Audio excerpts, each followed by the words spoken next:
koperasi ini menjadi solusi. Solusi. Menjadi solusi bagaimana meningkatkan perekonomian masyarakat melalui budaya gotong royong tersebut dengan menyerap hasil panen masyarakat. Bahwa koperasi ini independen, gitu, independen, bahwa mereka ini tidak boleh diintervensi oleh siapapun dengan kepentingan apapun. Saya mengingat soal itu tuh saya tuh kayak tiba-tiba pening, Pak. Kenapa ya kok bisa ya Indonesia dengan kondisi persawahan itu bisa loh dimaksimalkan untuk sangat bisa untuk menjadi negeri dengan ketahanan pangan. Bahkan kita juga bisa mengirimkannya ke luar negeri. Bisa Mbak, bisa.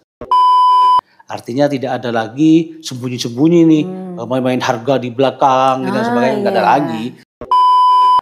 Kita semua gitu ya, tidak boleh lagi gitu ya dengan mudahnya menjadikan lahan-lahan kita itu menjadi lahan-lahan yang komersial. Saling menghargai kebutuhan, saling menghargai kebutuhan masyarakat di tingkat desa dengan cara tidak mengambil untung sebanyak-banyaknya, tetapi mengambil untung sewajarnya.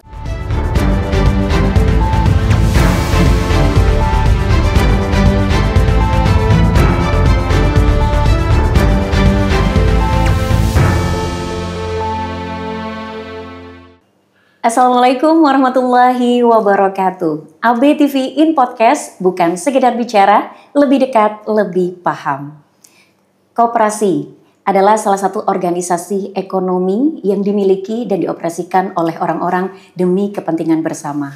Koperasi juga kerap dinilai bisa mengatasi masalah-masalah ekonomi yang ada di Indonesia sesuai dengan karakteristik dari rakyat Indonesia, semangat gotong royong dan juga kekeluargaan, bahkan juga dengan basis tolong-menolong. Dan bertepatan dengan Hari Koperasi Nasional 12 Juli 2025 lalu telah diluncurkan Koperasi Merah Putih dengan inisiatif tujuan untuk turut meningkatkan perekonomian di Indonesia. Nah, dalam ABTV Podcast kali ini kita akan mengobrol santai dengan narasumber yang telah hadir di studio. Saya panggilnya Mas Bro Ubed. Nah, sudah senyum nih orangnya nih. Oke. Assalamualaikum. Waalaikumsalam, Mbak Irma. Mas Bro Ubed, waduh. Ini Rona senyum dan panggilan sapaan akrabnya nambah semangat nih ya. Siap. Baik. Alhamdulillah baik. Gimana nih untuk tugas-tugas di sela kesibukannya? Terima kasih lo udah hadir di sini. Terima kasih. Aman ya tugasnya? Aman. Alhamdulillah juga ini bisa silaturahim ya dan bertemu dengan sahabat-sahabat ABTV semua. Iya, kita ngobrol santai nih ngobrol nanti santai. ya. Topik khususnya sih Koperasi Merah Putih. Siap. Mendongkrak perekonomian desa di Provinsi Jawa Timur khususnya. Tapi sebelum kita ngobrol nanti soal Koperasi Merah Putih, sharing dulu dong sosok dari Mas Bro Ubed. Nah, ini dengar-dengar juga ketua Garda. Waduh. Iya benar, Mbak Irma, sahabat ABTV in Podcast. Salam kenal, saya Ubaidillah. Saya anggota DPRD Provinsi Jawa Timur. Berasal dari desa sana nan jauh, dari Bondowoso sana Mbak Irma, dari Bondowoso pelosok sana ya kan, pelosok timur Jawa Timur. Alhamdulillah selain menjadi anggota DPRD Provinsi Jawa Timur, saya juga hari ini kebetulan diberikan amanah untuk menjadi sahabat pemuda yang kebetulan saya diamanahi sebagai ketua DKW Garda Bangsa Jawa Timur, salah satu badan otonom partai politik yang bergerak di bidang kepemudaan. Mas Bro Ubed ini anggota Komisi A. Betul, anggota Komisi A. Fraksi dari Partai Kebangkitan Bangsa DPRD Provinsi Jawa Timur. Terima kasih sekali lagi sudah berkenan hadir nun jauh dari sana, dari Bondowoso. Seneng sekali nih, ya kan? Bisa ngobrol-ngobrol santai ya kan? Dengan Mbak Irma dan seluruh penonton ABTV in Podcast. Oke, siap. Mas Ubed, ini bahasan soal koperasi ini mungkin memang terdengar sudah lama. Betul. Tapi pada kenyataannya koperasi ini juga masih di beberapa pelosok ya, khususnya desa di Provinsi Jawa Timur ini juga masih belum tereksekusi dengan baik. Begitu. Nah, terus muncul nih, diluncurkan Koperasi Merah Putih. Koperasi Merah Putih. Ini apa Koperasi Merah Putih dan awal mulanya gimana masak-masaknya nih? Ya kan akhirnya ada gagasan Merah Putih, Koperasi Merah Putih. Nah, apa yang mengawali? Koperasi Merah Putih ini alhamdulillah sekarang sudah ngetren sekali nih Mbak Irma, di mana-mana orang berbondong-bondong desa-desa menyiapkan penyiapan Koperasi Merah Putih, karena Koperasi Merah Putih ini awalnya lahir dari gagasan dari Presiden Prabowo Subianto gitu ya, untuk menghidupkan kembali semangat gotong royong, memberi nafas baru, dan memberikan mengembalikan gitu ya budaya gotong royong yang ada di desa melalui semangat kebersamaan yaitu koperasi. Merah putih artinya bahwa gotong royong yang tentunya demi kebaikan masyarakat Indonesia secara keseluruhan. Khususnya di bidang ekonomi. Di bidang ekonomi. Iya, semangat gotong royong itu khas sekali ya dengan karakter rakyat Indonesia ya. Betul. Apalagi kalau orang-orang Jawa Timur, ya kan. Ini total dari desa di Jawa Timur ini cukup banyak. Betul. Dengan dominasi yang berbeda-beda. Betul. Ada yang dari pertanian, ada juga dari daerah pesisir ini nelayan dan lain sebagainya. Kondisi saat ini penerapannya seperti apa, Pak? Ya, alhamdulillah ya di Jawa Timur kalau tidak salah. Di Jawa Timur itu ada total desa dan kelurahan itu ada 8.501 gitu ya. Nah, kalau tidak salah di Jawa Timur itu hari ini setiap desa rata-rata sudah terbentuk koperasi merah putih. Walaupun hari ini mungkin gitu ya, tidak secara semuanya tetapi sedang proses nih. Bertahap. Secara proses bertahap, tetapi tujuan dari terbentuknya koperasi merah putih ini seperti apa yang diinginkan oleh Presiden Prabowo, bagaimana masyarakat bisa memberdayakan ekonomi melalui koperasi. Nah, di situ gotong royong gitu ya. Yang kedua, koperasi ini bisa menyerap hal-hal yang selama ini menjadi susah diserap oleh masyarakat khususnya di pedesaan. Contohnya apa itu? Contohnya salah satunya koperasi merah putih ini ke depan bisa menjadi garda depan penyerapan gabah petani. Ya, bukan cuma itu, bisa menjadi garda depan penyerapan hasil-hasil sayur petani. Jadi misal saya contohkan selisih dari harga ke pengambilan hingga penjualan ini bisa diminimalisir lah, artinya seperti. Dan koperasi merah putih ini insya Allah sesuai dengan apa yang diperintahkan oleh Presiden Prabowo bahwa karena semangatnya adalah semangat gotong royong dan semangatnya adalah semangat membangun untuk kesejahteraan masyarakat, maka operasional dari operasi merah putih ini tidak boleh merugikan masyarakat di pedesaan. Salah satunya menyerap di bidang hal-hal yang dibutuhkan oleh masyarakat. Seperti itu. Biasanya nih Pak, kalau misalnya saya dengan keawaman ya bersama orang-orang yang lain, saudara-saudara kita, apalagi yang di pelosok desa, taunya ini koperasi simpan pinjam. Betul. Ini apa pembedanya koperasi merah putih? Ada formalisasi khusus nggak? Bagaimana misalnya nelayan atau petani yang mungkin juga dalam proses dia berniaga gitu ya, atau menghasilkan hasil bumi ini untuk bisa didistribusikan, itu kadang-kala juga terkendala modal. Ya betul. Terus belum lagi juga ya mungkin ada pembahasan khusus begitu untuk mereka ini bisa naik kelas loh begitu. Ya betul. Dan memang koperasi merah putih ini memang diharapkan gitu ya bisa menjembatani gitu ya kebutuhan petani, kebutuhan masyarakat di tingkat desa dan lain sebagainya itu untuk bisa naik kelas. Oleh karenanya koperasi merah putih ini bukan hanya sekedar soal simpan pinjam semata. Tetapi ada juga simpan pinjam juga ada gitu ya, hampir sama dengan koperasi yang lain. Tetapi koperasi merah putih ini bisa dengan cepat gitu ya diberikan wewenang ya permodalan dari perbankan gitu ya untuk bisa membiayai operasionalisasinya, dan itu yang membuat koperasi ini sebenarnya cukup dibutuhkan oleh masyarakat. Salah satunya adalah koperasi ini menjadi solusi bagaimana meningkatkan perekonomian masyarakat melalui budaya gotong royong tersebut dengan menyerap hasil panen masyarakat. Salah satunya menarik kewenangan itu tadi sih Pak. Itu berarti bisa satset gitu ya? Oh iya dong, gitu kan? Karena koperasi merah putih ini diberikan wewenang gitu ya. Tambahan daripada koperasi-koperasi sebelumnya. Kalau koperasi-koperasi konvensional yang lain, itu kan biasanya kan dia dikelola secara swadaya, tapi dia kesulitan dalam hal permodalan. Kalau ini insya Allah permodalannya tidak akan susah. Karena apa? Karena koperasi merah putih ini dijamin permodalannya oleh Himbara, oleh bank-bank BUMN yang ada di Indonesia. Terlebih lagi langsung tekan ACC-nya dari Bapak Presiden. Betul, ya? Bapak Presiden, atensi nih ya, seperti itu.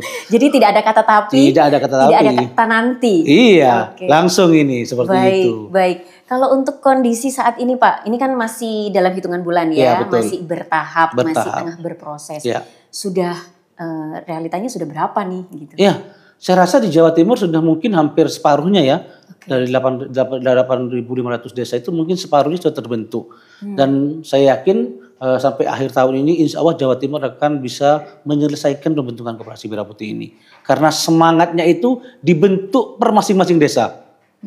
Gitu kan. Dan saya sudah muter-muter di Jawa Timur, apakah terbentuk rata-rata desa itu hari ini sudah mulai terbentuk, walaupun sebagian yang saya temuin itu masih berproses mengumpulkan pengurus-pengurusnya dan lain sebagainya. Karena pendirian koperasi merah putih ini sangat sederhana, ya. Bisa dengan mengaktifkan koperasi-koperasi yang sudah tidak aktif itu, ya, di Batisuri dan lain sebagainya, itu dihidupkan kembali atau bisa menggunakan orang-orang baru yang memang tujuannya sama, niatnya sama, adalah satu, membangun kemandirian perekonomian di tingkat pedesaan, seperti itu. Ini separuh nih, 50% tadi Mas Bro Ubed ya kan menyampaikan seperti itu. Realistis Pak dengan mungkin target yang juga diberikan oleh Bapak Prabowo. Kalau total di Indonesia 80.000 nih, 80.000, ya kan? Betul. Data yang diharapkan mengerucut di Provinsi Jawa Timur 8.501 desa. Betul. Saat ini hitungan bulan 2 bulan ini sudah luar biasa sih. Sudah luar biasa ini, luar biasa. Luar biasa. Tapi realistis Pak, kalau untuk akhirnya nanti goalsnya itu bisa kok semuanya ini? Saya yakin bisa ya, karena ini diwajibkan kepada pemerintah daerah untuk memberikan pendampingan. Memberikan pendampingan bagaimana koperasi merah putih ini bisa terbentuk di minimal satu desa satu koperasi merah putih. Lah, hari ini biasanya kalau di dapil saya itu di Kabupaten Bondowoso, koperasi merah putih ini didampingi oleh pembentukannya oleh perangkat desa dan juga oleh camat dan lain sebagainya. Tetapi mereka hanya mendampingi sampai dengan pembentukan, Mbak ya, gitu ya, sampai pembentukan, dan mereka tidak terintervensi di dalamnya. Bahwa koperasi ini independen, gitu, independen, bahwa mereka ini tidak boleh diintervensi oleh siapapun dengan kepentingan apapun.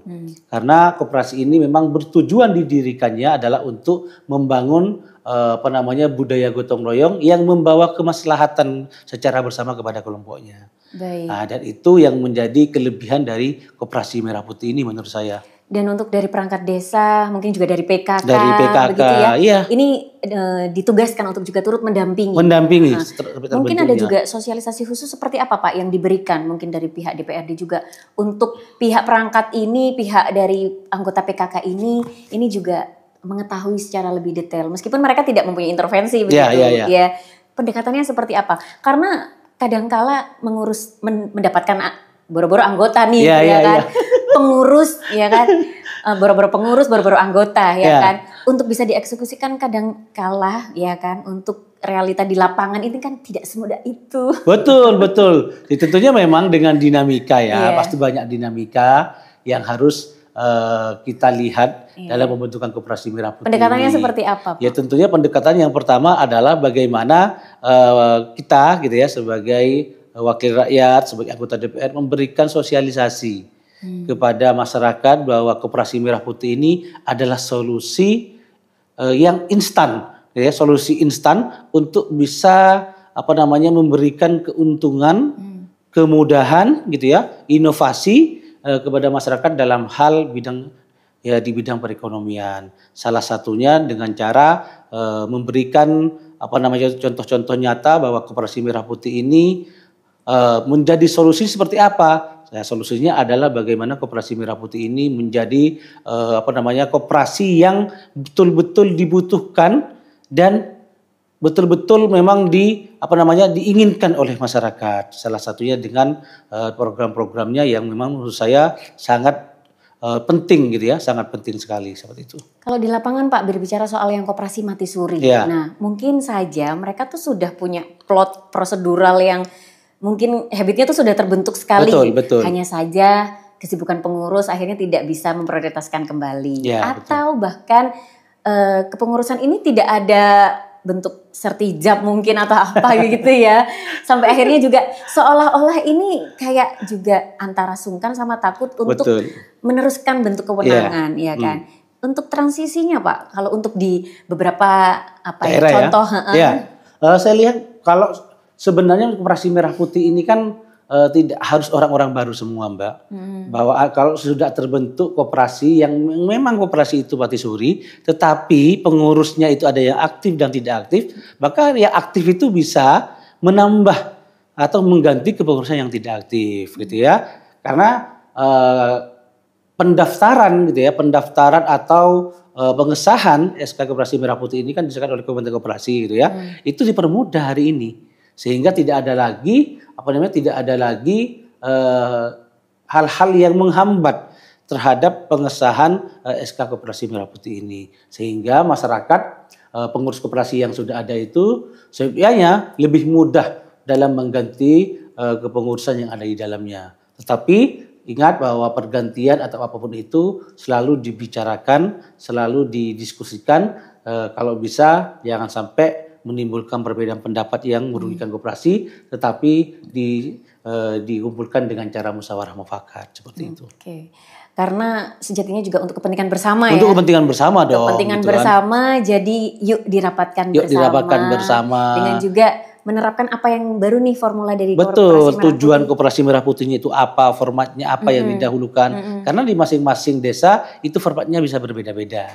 Ada yang bisa simpan pinjam, ada yang mungkin jual bibit, ada yang jual pupuk dan lain sebagainya. Di mana selama ini kan pupuk gitu ya, gabah dan sebagainya itu kan masih menggunakan pihak ketiga. Lah ini langsung bisa diserap oleh bisa beli melalui Koperasi Merah Putih dan juga bisa menyerap langsung kepada masyarakat, sehingga masyarakat untuk menjual hasil panennya tidak butuh lagi kepada kayak padi gitu ya, kepada penggilian gitu, enggak, bisa langsung dijual kepada Koperasi Merah Putih, karena Koperasi Merah Putih nanti akan diserap oleh Bulog ketika Bulog membutuhkan itu, seperti itu. Berarti ini juga goalsnya Bapak Presiden ya, untuk ketahanan pangan. Untuk ketahanan pangan dan juga untuk mengurangi jarak yang terlalu jauh. Nah, di Indonesia itu kan kalau jaraknya sedikit biasanya susah ya kan. Nah, dengan adanya Koperasi Merah Putih melalui keputusan Presiden, jarak ini diperpendek seperti jarak itu. Jauh, kadang berlapis-lapis seperti kue lapis juga gitu kan.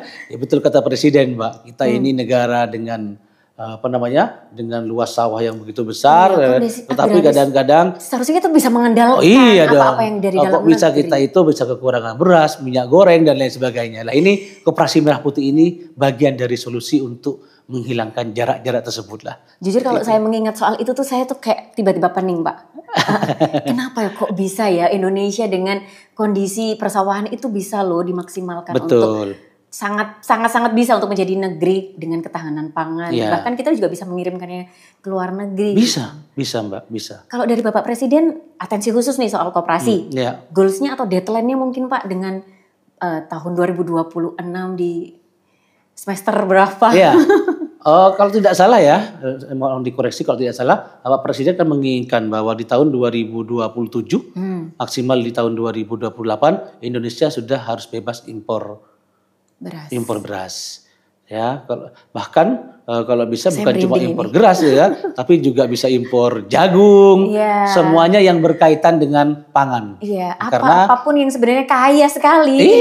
Dan Indonesia sangat berpotensi gitu ya untuk bisa menghentikan impor-impor tersebut. Karena bisa banget. Dan saya yakin ini sebagai legislatif gitu ya, sebagai anggota DPR, saya yakin pemerintah Presiden Prabowo ini bisa dengan sukses dalam hal cita-citanya untuk bisa menjadikan Indonesia itu sebagai lumbung pangan dunia. Malah kita yang akan ekspor, bukan kita yang akan impor. Luar biasa. Mudah-mudahan ini bisa berjalan. Ini butuh bantuan semua elemen, terutama juga Mbak Irma dan seluruh subscribernya. Ayo, kebutuhan-kebutuhannya belanja di Koperasi Merah Putih. Ini semangatnya Mas Bro suka banget nih.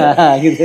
Apa-apa belanja diutamakan dari dalam negeri, dari area desa. Bisa dimulai dari Koperasi Merah Putih. Koperasi Merah Putih. Tidak hanya simpan pinjam, ada juga penjualan bibit dan lain-lain ya. Apapun juga kebutuhan pokok. Agak semito serba gitu nggak sih? Iya, semito serba begitu Mbak. Modelnya memang Koperasi Merah Putih ini semacam kayak toko-toko modern gitu ya. Tetapi mereka ini betul-betul kalau kemudian kan dia di drop dari kota atau dari perusahaan barang-barangnya. Kalau ini enggak, di drop dari masyarakat sekitar, menyerap dari kebutuhan masyarakat di sekitar. Di Yang jadi desa-desa. supplier juga daerah sekitar. Yang nanti untuk merasakan manfaatnya juga daerah orang-orang sekitar, orang-orang sekitar. Artinya Betul. perputaran ekonomi di desa di tingkatan paling kecil dalam pemerintahan itu akan berjalan secara maksimal kalau Koperasi Merah Putih ini berjalan dengan baik, sistemnya seperti apa yang diinginkan oleh Presiden Prabowo. Yuk, bisa yuk. Bisa dong, bisa kan. Makanya kita semua sebagai warga negara ya yang mengerti, yuk daripada kita ini belanja di mana ya, di yang hal-hal yang besar-besar itu belanja. Saya menyarankan untuk membangun kebersamaan, gotong royong, penyerapan dan sebagainya. Yuk semuanya kita belanja menggunakan Koperasi Merah Putih yang ada di daerah kita masing-masing. Seperti itu. Saya sendiri dengan semangatnya Mas Bro ini optimis juga nih. Optimis juga. Bisa yuk. Karena memang apa-apa itu juga kita sebenarnya kaya potensi. Betul. Tapi juga harus eksekusinya juga bersama ini tadi ya. Bersama Mbak. Kebersamaan ini. Tanpa dimulai dari diri kita sendiri. Ya tanpa dimulai dari kesadaran diri kita sendiri. Mana mungkin. Mana mungkin gitu ya. Mana mungkin lah. Ayolah. Koperasi Merah Putih ini dimulai dari niat kita ya untuk bisa membangun Indonesia ini dari pedesaan. Salah satunya dengan cara apa? Menyerap hasil bumi, menyerap kebutuhan masyarakat yang dibutuhkan oleh desa tersebut melalui Koperasi Merah Putih. Oke, saya jadi pengen tahu, Mas Bro, kalau misalnya lagi sidak nih, nah, di Koperasi Merah Putih, entah itu di Bondowoso atau sekitarnya. Kadang-kala mungkin pengurusnya belum utuh seperti tadi ya, masih proses ya. Mungkin ada beberapa orang yang mungkin punya semangat tinggi. Hanya saja ya terlalu tertutup dengan tapi hal-hal yang lain. Salah satunya ketakutan tersendiri begitu, belum mengenal terkait dengan bagaimana goalsnya Koperasi Merah Putih.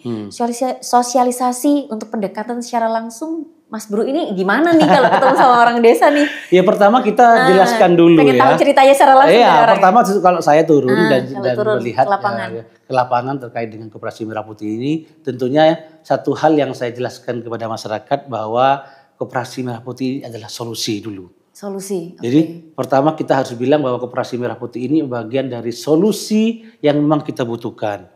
Salah satunya tadi yang kita bicarakan panjang lebar gitu ya, sehingga kita bisa memberikan masukan.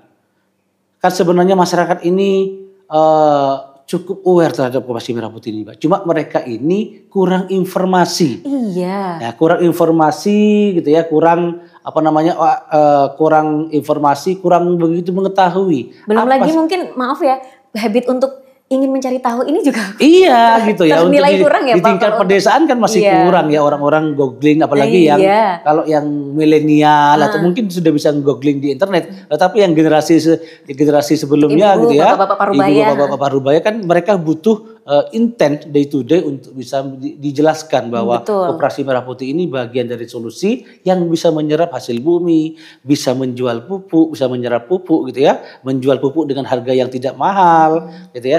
Terus bisa juga menjual beras dan lain sebagainya, kebutuhan pokok. Lah, kalau mereka tahu, saya yakin mereka tidak akan belanja di retail modern.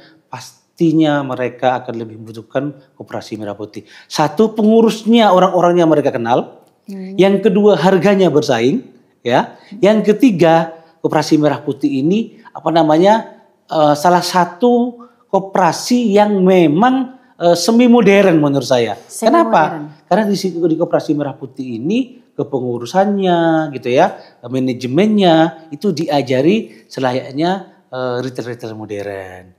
Artinya tidak ada lagi sembunyi-sembunyi nih, main-main harga di belakang dan sebagainya, nggak ada lagi. Koperasi di sini sudah diberikan beberapa anjuran.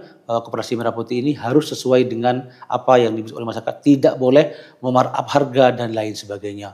Baik dalam kondisi musim hujan, ya harga beras ya harus diserap dan lain sebagainya, ya harga beras ya harus segitu gitu, tidak boleh melebihi dari HET dan sebagainya. Nah, inilah keuntungan menurut saya, apapun kondisinya gitu ya. Karena memang dengan adanya Koperasi Merah Putih ini saya sangat yakin surplus gitu ya, surplus pangan di Indonesia itu, terutama di desa-desa itu tidak akan lagi mengalami keterbatasan supplier gitu ya. Ini yang menjadi keunggulan dari Koperasi Merah Putih. Karena apa? Ya karena yang diserap masyarakat sekitar. gitu ya. Kebutuhan padinya diserap oleh masyarakat sekitar, dijual ke Bulog, habis itu dikembalikan lagi kepada masyarakat, gitu ya, dengan harga yang cukup bersaing daripada retail modern. Saya ingin tahu pemaparan pengawasan pada saat proses operasional itu bagaimana? Lah, yang pertama tentunya dalam Koperasi Merah Putih kan ada pengurusnya, gitu ya. Nah, di samping itu juga masyarakat juga bisa memberikan pengawasan terkait dengan bagaimana persaingan harga yang ada di retail dengan Koperasi Merah Putih. Lah, dengan begitu, karena Koperasi Merah Putih ini bagian dari program Presiden, kan tidak boleh nih ada dan sebagainya. Sehingga kalau ada Koperasi Merah Putih yang melenceng dari visi misi Presiden, ya itu bisa dilaporkan kepada pemerintahan desa, kepada pemerintahan kabupaten, bahkan juga pada pemerintahan nasional, agar diberikan peringatan bahwa Koperasi Merah Putih ini tujuannya adalah untuk bisa bagaimana membangun ekonomi yang mandiri, yang bersifat gotong royong, gitu ya, tidak mengambil keuntungan yang membabi buta dan lain sebagainya. Nah, inilah kelebihan dari Koperasi Merah Putih. Kita semua bisa mengawasi jalannya Koperasi Merah Putih di daerah kita untuk bisa memberikan masukan kepada pengurus. Oh, kamu ini harus tahu dong bahwa koperasi ini dibentuk oleh Presiden ini untuk membangun perekonomian gotong royong di suatu desa. Sehingga kamu tidak boleh dong mengambil beras petani terlalu murah dan menjualnya terlalu mahal, tidak boleh. Sehingga kami sebagai wakil rakyat juga sering memberikan edukasi bahwa visi dan misi Koperasi Merah Putih ini tidak boleh melenceng dari apa yang diinginkan oleh Presiden Prabowo Subianto. Salah satu solusinya adalah memangkas atau meminimalisir dari harga selisih. Betul. Dan juga jaraknya gitu ya. Nah, tentunya kalau lapisannya. Lapisannya. Itu kan di Indonesia yang selalu bermasalah itu seperti itu. Itu membuat lama dan membuat ribet ya. Betul. Nah, dengan Koperasi Merah Putih artinya itu sangat sederhana kan? Disederhanakan seperti itu. Tidak ada lagi ke depan contoh kayak pupuk gitu ya, tidak lagi ke depan masyarakat harus ke kecamatan beli pupuk, ke kios-kios dan sebagainya, karena Koperasi Merah Putih sudah menyediakan itu semuanya dengan harga sesuai dengan apa yang diinginkan oleh pemerintah. Nah, seperti itu. Baik, siap. Ini luar biasa sih kalau benar-benar berjalan ya dengan benar, dengan baik, diawasi pun juga tidak melenceng. Betul. Perlu pendampingan yang pokoknya goalsnya harus benar-benar dicapai. Ini luar biasa sih. Bahkan mungkin kurang dari 2028 kita bisa loh. Bisa selesai semua, mudah-mudahan ini. Saya kok optimis ya, di era pemerintahan Presiden Prabowo ini, saya kok optimis Indonesia bisa menjadi lumbung pangan dunia. Dan memang harus, Pak. Ya wajib, Mbak. Wajib ya. Wajib, Mbak. Hukumnya udah fardhu ain ya. Udah fardhu ain gitu ya. Ya kita bisa lihat lah ya bagaimana kesuksesan Presiden Prabowo dalam mencipta lahan baru di Merauke, di Kalimantan dan sebagainya. Ini sebagai bukti bahwa pemerintahan Presiden Prabowo ini betul-betul mengutamakan pangan sebagai program utama daripada pemerintahannya. Selain pendidikan ya. Berbicara soal lumbung pangan ini memang sejatinya kembali ke fitrah Indonesia Nusantara di zaman dulu. Betul. Dan Indonesia ini negeri yang sangat kaya, Mbak. Dari Sabang sampai Merauke sampai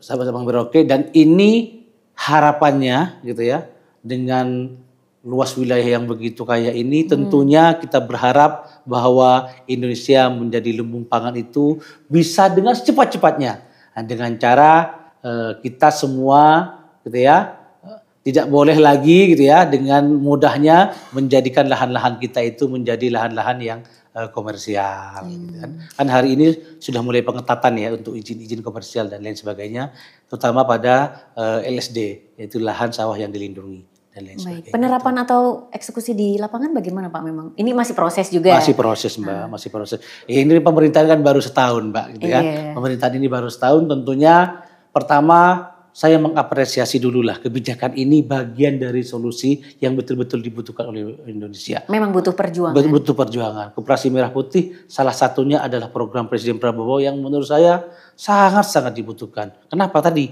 Karena dengan Koperasi Merah Putih kita dituntut untuk saling bahu-membahu, saling gotong royong, gitu ya, saling menghargai kebutuhan, saling menghargai kebutuhan masyarakat di tingkat desa dengan cara tidak mengambil untung sebanyak-banyaknya, tetapi mengambil untung sewajarnya. Sewajarnya. Gitu ya. Sewajarnya. Gitu Hukum ekonomi tetap berlaku. Hukum ekonomi tetap berlaku dong. Kan kalau tidak, kan Koperasi Merah Putih juga punya pengurus yang itu juga harus dibayar. Kan begitu ya. Jadi menjaga ekspektasi, ya kan? Iya dong. Tidak mengurangi ekspektasi, tapi tetap harus sadar gitu. Ekspektasinya tetap relevan. Betul. Nah, itu ya yang menjadi harapan kita bahwa Koperasi Merah Putih ini menjadi solusi bangsa dalam hal ketahanan pangan.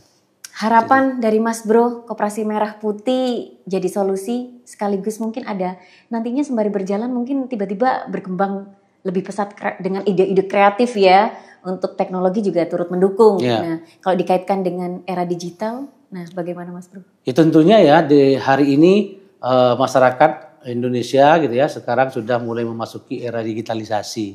Tentunya Koperasi Merah Putih juga tidak boleh mengesampingkan dengan peran teknologi. Ya, di mana teknologi ini mempermudah kita dalam hal apapun, baik dalam hal bisnis gitu ya ataupun dalam hal-hal yang lain.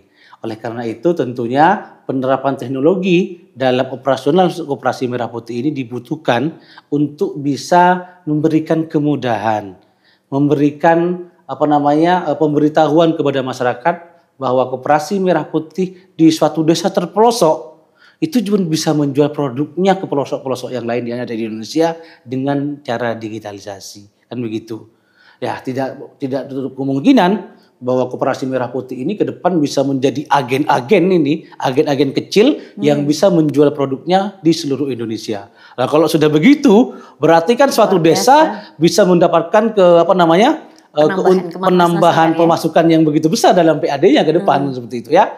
Dengan cara produk-produk dari suatu tersebut bisa dengan mudah dijual kepada daerah-daerah lain dengan bantuan teknologi. Oleh karena itu, pengerapan teknologi dalam segi penjualan, dalam segi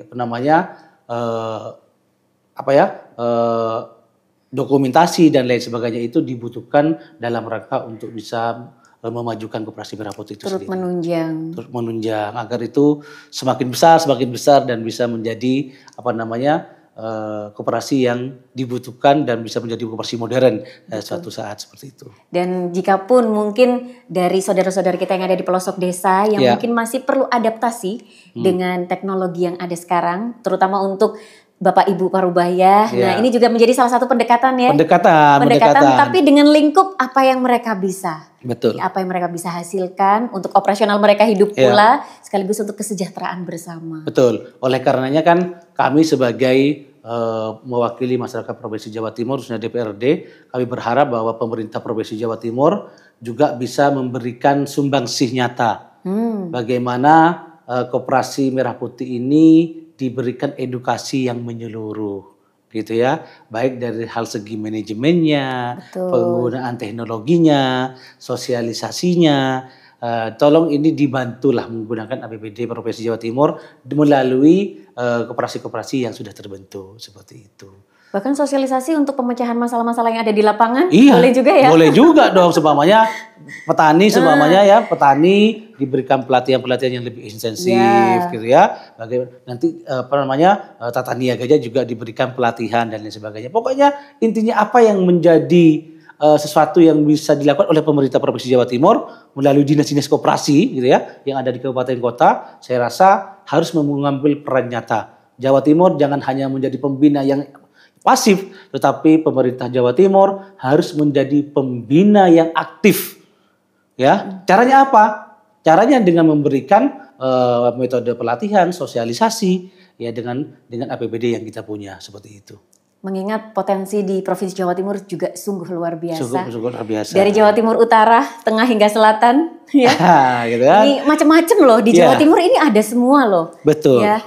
Dominan pesisir, mulai dari Pantura hingga area selatan, wisata, lalu juga persawahan luar biasa. Bisa ini, optimis ini. Optimis bisa. Dan sekali lagi sebagai pewakili masyarakat, kami berharap pemerintah Provinsi Jawa Timur, Bu Gubernur, mohon ini APBD kita khususnya yang berkaitan dengan ketahanan pangan dan ekonomi, gitu ya. Bagian dari juga visi misi Ibu Gubernur untuk segera memberikan sumbangsi nyata kepada masyarakat dengan cara memberikan pelatihan-pelatihan, manajemen ataupun apapun itu melalui dinas koperasi yang kiranya itu bisa membawa kemaslahatan bagi masyarakat Jawa Timur dengan melalui Koperasi Merah Putih yang sedang terbentuk seperti ini. Itu harapan Luar saya. biasa. Terima kasih Mas Bro Ubed. Sama-sama Mbak Irma. Semangatnya sungguh luar biasa, gitu menambah rasa optimis saya pula sebagai salah satu masyarakat dari Jawa Timur. Jangan lupa belanjanya juga di Koperasi Merah Berarti Putih. saya mulai sekarang harus memilah dan memilih ya. Gitu ya. Pinggir dulu nih yang ini nih. Ayo yuk, bisa yuk untuk bisa sama-sama naik kelas bareng-bareng. Betul, naik kelas bareng-bareng. Naik kelas bareng-bareng. Saya pun akan berusaha ini semaksimal mungkin kalau ketika nanti di dapur harus saya. ya Mas Bro. Gitu kan. Jadi contoh juga Jadi ya. contoh untuk bisa bagaimana ke depan bisa mendorong Koperasi Merah Putih di daerah saya itu bisa berkembang dengan baik dan menjadi solusi menjadi masyarakat sekitar. Itu Dan saya simpulkan ini adalah bentuk efektif untuk bagaimana kita memberdayakan. Betul, memberdayakan. Apapun yang ada di dalam negeri untuk negeri, dari rakyat untuk rakyat. Untuk rakyat, dari desa untuk desa. Dari desa untuk desa. Kedepannya dari desa untuk negara. Luar biasa hingga gitu sampai ya. akhirnya Seperti goals dari pemerintahan Bapak Presiden Prabowo Subianto ini juga bisa terrealisasi. Betul, itu. Toh itu juga untuk rakyat dari Indonesia itu sendiri. Ya, itu tujuannya. Sekali lagi terima kasih Mas Sama-sama Bro. Mbak Irma. Sudah hadir di ABTV in Podcast. Sayang sekali obrolan santai kita untuk terkait dengan koperasi harus sampai di sini. Kita berlanjut nanti. Semoga ada kesempatan lagi dengan topik-topik yang lain. Tentunya yang cukup menarik ya untuk kita bahas dengan obrolan santai dalam ABTV in Podcast. Berbicara soal koperasi, saya ada cuplikan khusus dari Bapak Koperasi Indonesia, Bung Hatta. Bung Hatta mengatakan melalui koperasi rasa kebersamaan, persamaan, dan tolong-menolong dapat ditumbuhkan. Karena jiwa koperasi adalah menolong diri sendiri secara bersama-sama. Saya Irma Novarina mewakili kru dari ABTV in Podcast yang bertugas pamit undur diri. Terima kasih dan sampai jumpa.